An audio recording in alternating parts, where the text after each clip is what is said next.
Welcome. In front of me is a SONY Xperia XA1 Ultra, and I'll show you how to reset network settings. So to start off, let's go into settings, right here.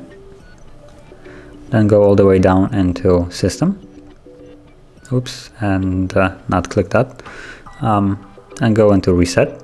And from here, you will see at the top, reset network settings. So tap on it, confirm it. And if you have some kind of passcode, it might ask you to input it before it allows you to do it.